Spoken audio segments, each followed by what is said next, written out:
todavía hay polémica, discusión en torno a una decisión que tú, junto a Flores y otros, tomaron algún minuto, no solo dejar el partido, que era su referencia más importante, me refiero al Partido por la Democracia, sino dejar la coalición e incluso transitar a la vereda del frente, saltar en algún sentido el Rubicón y estar en lo que en ese minuto era la oposición y hoy día es el actual gobierno.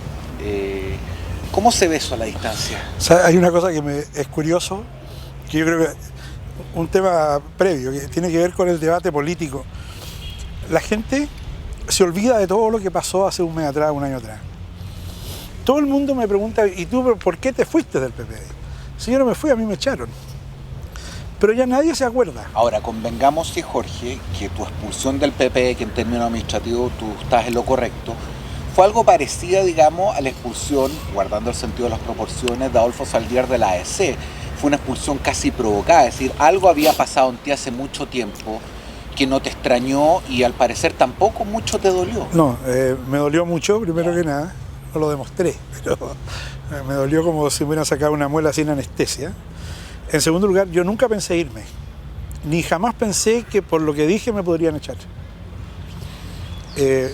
Bueno, no imaginé tampoco que el Estado de Derecho dentro de un partido político democrático se pudiera haber precarizado tanto, ¿no? Y eso que se suponía que yo debía conocerlo por dentro. Pero nunca imaginé que eso pudiera ocurrir, ¿eh? Ahora, ocurrió, me dolió, pero no habría dejado de hacer ni de decir ninguna de las cosas que dije, aún si hubiese sabido lo que iba a ocurrir. Y en ese contexto, Jorge, te lo pregunto con harto cariño porque, a ver, yo creo que estos son procesos más bien de largo aliento y no hay necesariamente un episodio que desencadene una decisión en particular. Dicho de otra forma, uno no despierta una mañana creyendo que está con un conjunto de colaboradores, camaradas, compañeros, en una tarea importante, con mística, con nobleza, y se acuesta por la tarde dándose cuenta que está rodeado de una manga de corruptos y de ladrones, que fue algo parecido a lo que en su minuto dijiste. O sea, yo creo que la reacción a lo que yo dije, que por lo más no fui el único, lo dijo Edgardo Benninger, lo que pasa es que don Edgardo después cuando le apretaron el cogote recogió cañuela, pero lo dijo, no fue con el ánimo ni la intención de decir que todo el mundo en la Concertación era una manga de corruptos. De hecho, yo nunca he dejado de defender la obra de la Concertación, con una visión crítica de lo que, cómo la Concertación entró en un proceso de decadencia, ¿eh? Yo hice una crítica que por lo demás la había hecho antes, eso también la gente completamente se olvidó, pero yo produje los reportajes del Mercurio del año 93 y 95, cuando se discutía el tema del financiamiento público de la política. Lo recuerdo. Y dije exactamente lo mismo, que estábamos desarrollando una cultura, porque nosotros veíamos la confrontación con la oposición como una pelea entre el bien y el mal. Y para derrotar el mal, el fin justificaba los medios, ¿no? Y nos habíamos acostumbrado a pensar de que nosotros teníamos derecho a usar los recursos públicos para financiar nuestra actividad política porque era una causa noble, ¿eh? Y que además la derecha tenía a los empresarios y qué sé yo, por lo tanto casi era nivelar el campo de juego. O sea, mi crítica no fue una crítica nueva, no fue algo que a mí se me ocurrió de la noche a la mañana y fue un comentario frente a lo que había dicho Benninger. Lo que es nuevo fue la reacción de la Concertación, y eso te demuestra que entre la primera vez que esta discusión se abrió y cuando se produjeron todas estas cosas, y lo mismo vale para Adolfo Saldívar, ¿no? El nivel de inseguridad de la coalición y su grado de intolerancia habían aumentado a tal grado de que lo que en algún momento fue parte de un debate natural, un par de años después, o 3 años después, o 4 años después, fue motivo de un escándalo que se resolvió por la vía de la represión. Entonces, no es un cambio mío, sino más bien es un cambio en la psicología de las personas que estaban a cargo de liderar la Concertación. De acuerdo, Jorge, pero dicho eso, tú das cuenta en forma crítica de un proceso. De un proceso al cual, entre otras cosas, fuiste no solo parte, sino que un protagonista. Fuiste presidente del Partido por la Democracia en un momento donde me imagino parte de la crítica que hiciste después hacía referencia también al periodo al cual comandaste por supuesto, el PPD, obvio. Fuiste diputado y a ratos, te lo digo externamente porque no tuvimos la oportunidad de conversar en ese minuto, parecía que se hacía la crítica desde afuera. ¿Y por qué te digo esto? Más allá de por el matiz, es que uno se incorpora en primera persona o no, porque parecía uno distanciarse y hacer un juicio muy severo respecto del actuar político y moral de un conjunto dirigente respecto a un periodo en el que probablemente tú y otros habían sido parte y quizás ese contexto ayudaba, si no a justificar, a explicar muchas de estas decisiones. O sea, yo creo que la crítica era necesaria, y que si la Concertación la hubiese procesado mejor, pero no solo la crítica mía, en general la crítica de Marcos Enrique, que también terminó marginado, la crítica de Navarro. O sea, la Concertación nunca se ha detenido a pensar que en un periodo de aproximadamente un año perdió 8 o 10 diputados y 7 o 6 senadores, ¿no? Pero las cifras son abismantes. En el fondo se amputó la mayoría en la Cámara y autodestruyó su mayoría en el Senado. Y exclusivamente por una incapacidad completa de incorporar un discurso autocrítico y de enmendar rumbo, y si no de enmendar rumbo, por lo menos respetar el derecho a la gente a tener la opinión que quisiera tener. Entonces, lo que nos pasó a nosotros, a Navarro, a Meo, a Ominami, a Flores, a Saldívar y a tantos otros, es un síntoma que culminó con la derrota presidencial, después de toda la forma completamente inmoral en que se hicieron las primarias, ¿no? Y las descalificaciones, y que sigue hasta el día de hoy, cuando estábamos conversando de que los dirigentes de la Concertación, después de todo lo que les ha pasado, o sea, cuando una persona tiene cáncer, le han amputado una pierna, los dedos de la mano, en vez de reconocer que a lo mejor también tiene diabetes, ¿no? Dice, no hay problema, aquí nos cambiamos el nombre y estamos listos.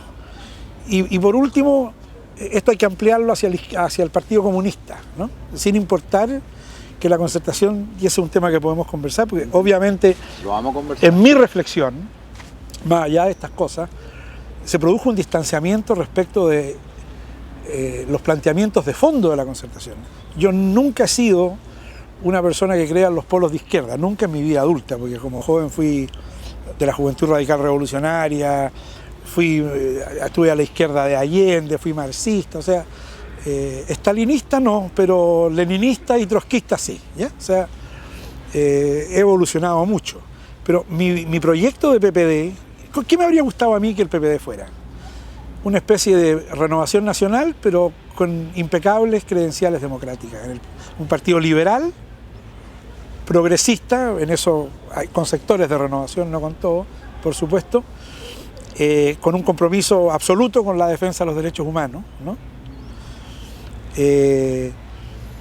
Pero el PPD al final fue evolucionando hacia una postura más de izquierda, que es muy legítima, pero a mí no me interpreta. Yo hoy día, por ejemplo, si aún estuviera en la Concertación, me opondría absolutamente a una alianza con el Partido Comunista, no por el pasado del Partido Comunista, sino por su presente, ¿no? Porque el Partido Comunista no comparte los valores fundacionales de la Concertación.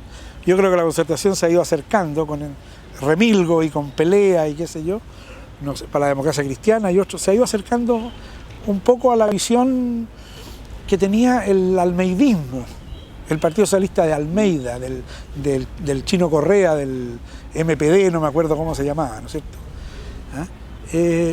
Bueno, independientemente de si eso es bueno o es malo electoralmente, yo creo que es la muerte de la Concertación. La Concertación, ¿qué pasó? Generó una sociedad nueva, distinta, aspiracional. Creo que Tironi la ha descrito bastante bien en alguno de sus, no sé, no llamarlo libro, pero escrito, digamos, con todo cariño, pero no cualquier cosa es un libro, aunque se parezca. Pero lo ha descrito bien este fenómeno. Y la sociedad chilena cambió. Y la campaña de Frei fue el paroxismo de esa duda existencial, ¿no? Donde al final todo el discurso era que estaba todo malo. Bueno, si está todo malo y tú has estado en el poder durante 20 años, es un insulto a mi inteligencia que me pidas que vote por ti bajo la promesa de que ahora lo vas a cambiar todo. Sobre todo porque yo creo que en el fuero interno de las personas no hay que cambiarlo todo. O sea, la gente tiene un respeto por los comunistas, por último porque han sido estalinistas toda la vida y nunca van a cambiar, y eso en Chile se valora mucho. Pero todo el mundo sabe que si los comunistas implementaran su programa de gobierno seríamos un país de menesteroso. Y nadie vota por ellos por esa razón, ¿no?